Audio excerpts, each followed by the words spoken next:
പച്ചക്കറി മേടിക്കാൻ ചെന്നു. ഒരു 2 ദിവസത്തേക്കുള്ള പച്ചക്കറികൾ മേടിച്ചു കഴിഞ്ഞപ്പോൾ 1000 രൂപയോളം അതിനകത്തായി. പിന്നെ കടല, പരിപ്പ്, പയറ് വർഗ്ഗങ്ങളൊക്കെ മേടിക്കുമ്പം എല്ലാ സാധനങ്ങളും കൂടെ മേടിച്ചു കഴിഞ്ഞപ്പം 2000 രൂപയോളമായി. പിന്നെ പ്രായമായവർക്ക് പെൻഷൻ കിട്ടിയിട്ട് 6 മാസമായി.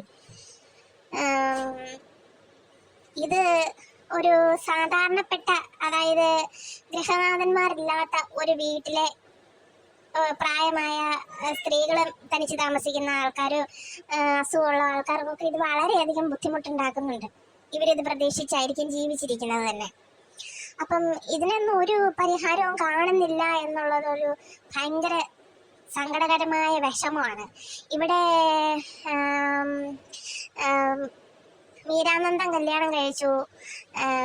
പിന്നെ ആറാട്ടണ്ണനും പിന്നെ വേറൊരു പുളുന്താനും കൂടെ ഉണ്ടല്ലോ, അവനും കൂടെ ഡാൻസ് കളിക്കാൻ വന്നു. പിന്നെ നടി ചാടിയപ്പോൾ നിക്കർ ഊരി പോയത് കണ്ടോ? പിന്നെ നടി തിന്നാൻ വാ തുറന്നപ്പോൾ താഴെ പോയത് കണ്ടോ? നടിയുടെ സെറ്റുപല്ല് കണ്ടോ? വെപ്പുകുണ്ടി കണ്ടോ?